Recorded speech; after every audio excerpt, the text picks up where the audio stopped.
Hey everyone, I'm Mr. Askew. I teach dual enrollment history at Flagstaff High School. I like to think about history, the history part of Black History Month.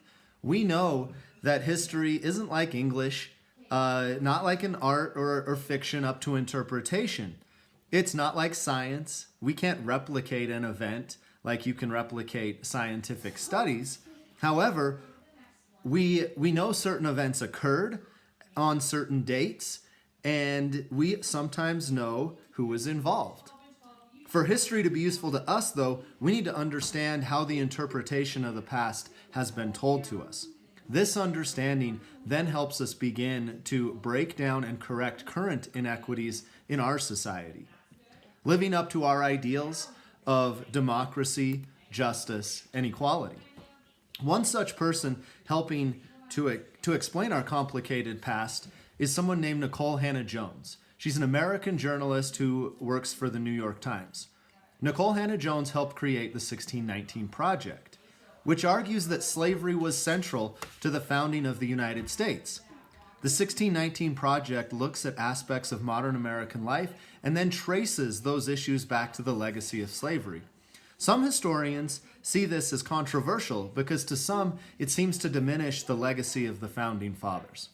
However, others, including Nikole Hannah-Jones, aren't worried about that legacy and instead want to challenge the idea that the United States is either inherently good or inherently bad, and instead ask us to see the history of the United States as founded on a paradox, sort of a contradiction, on ideas of democracy, rights, and equality, things expressed in the Declaration of Independence, but also on the backs of enslaved people. Just like we understand ourselves and other people, no one is perfect. We can have a complex understanding of our country. You don't have to take my word for it. Here's a segment of an interview by Trevor Noah with Nikole Hannah-Jones talking about her work. Welcome to The Daily Show. Thank you. And congratulations on creating and working with a group of people on a project that has gone on to become more than just a moment, but rather a rethinking of America's history. Let's start with the why behind this. I mean, history seems like it has been written. So why try and write it again? Well, history has been written, but it's been written to tell us a certain story. And the 1619 Project is trying to reframe that story. And it's really about the ongoing legacy of slavery. We've been taught that slavery was a long time ago. Get over it, which is something nearly every black person in this country hears at some point. And the 1619 Project is really saying that slavery was so foundational to America and its institutions that we are still suffering from that legacy now, and it's exploring the many ways that we still are. It's interesting that you've chosen the year 1619 because many people would say, but this was before America existed. You know, why not start at America's founding and then not include the years before when this was a colony and Virginia and Britain were involved? So why do you choose that point? And why do you argue, more importantly, that on the 14th, you say on the 400th anniversary of this fateful moment, it is finally time to tell our story truthfully? Yes, so it's funny because this year is also the 400th anniversary of the Mayflower. Yet no one argues that we shouldn't learn about the Mayflower because that predates the United States. We know that that was an important moment. I would argue that the White Lion, which was a ship that arrived a year earlier carrying enslaved Africans, was far more important to the American story than 1620, than the Mayflower. So no, America hadn't yet formed, but Virginia was the first colony. Our institutions would come out of the 13 colonies, our legal system, our cultural system, our political system, and certainly the anti-black racism that we still struggle with is born at that moment. When you start off in this magazine, there's a really beautiful passage in the beginning where you talk about your personal journey and how you struggled with your relationship with America as a country. And it's a really beautiful tale you tell about growing up you know, on the land where so many people had died and toiled as enslaved people. You also talk about how your father was a proud American and how you didn't understand how he could be proud to be American when America seemed to be against him in spite of everything that he did. Yes. How did you reconcile that, or did working through this project change your view on how to be American or on how not to be American? Yeah, absolutely. Working on the project changed my perspective on my father. I opened the piece talking about how my dad, who was born in apartheid Mississippi, flew this flag in our front yard on this giant flagpole. And he was one of the only Black people I knew who flew a flag in their yard, and I was deeply embarrassed by that.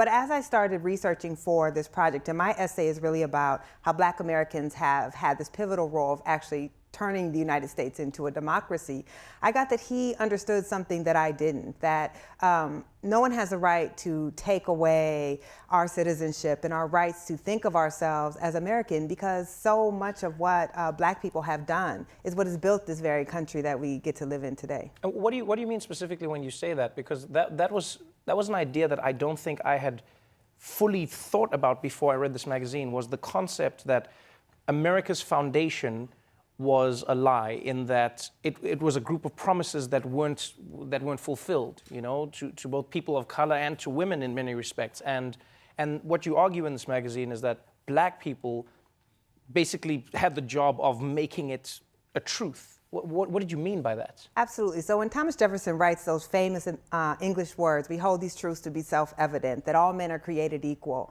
He owns 130 human beings at that time, including some of his own family members.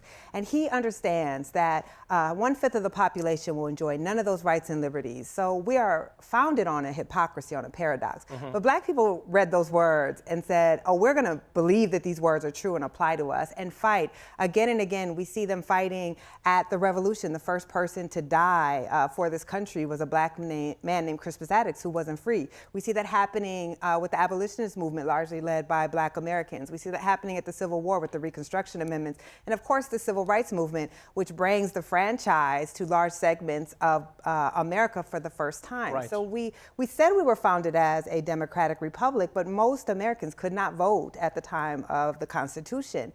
But thanks largely to Black resistance and freedom struggles, we are as close to a multiracial democracy as we've ever been. It's a really beautiful story in that it's told not through the lens of anger, but rather through the lens of collecting stories. You know, it's the facts. I feel it's the a little stories. angry. A little angry? It's a little, oh, it's a little bit. it doesn't feel like Okay, anger good. so much as it feels like a truth. Yeah. You know? What it has sparked, though, is a fight over history and how the history is told. Yes. You know, once this magazine came out, there were many historians who you know came after you and said, no, this is incorrect. The primary reason that America sought its independence from Britain was not because they wanted to maintain slavery. It was because of taxation without representation. It wasn't the primary cause. Why do you think there's such a resistance to slavery being one of the primary causes of America breaking away from Britain?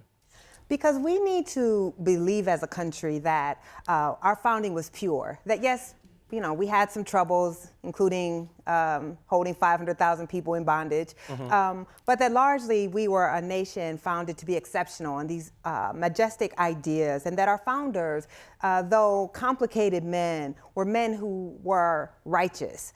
But when you argue that our founders were, many of them, very hypocritical, and that you can't just simply overlook the fact that slavery was a motivation in some of the colonies. Yes, taxation was a motivation, but also the ability to keep making a lot of money off of human bondage. Right. That is very unsettling, not just to the average American, but to historians who have seen their job as protecting that founding narrative.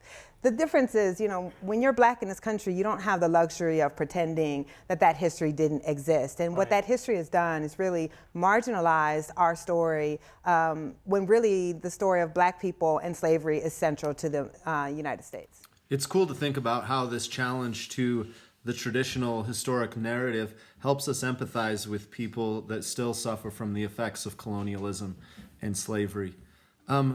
I think she's also saying, right, we need to continue to learn and have an open mind.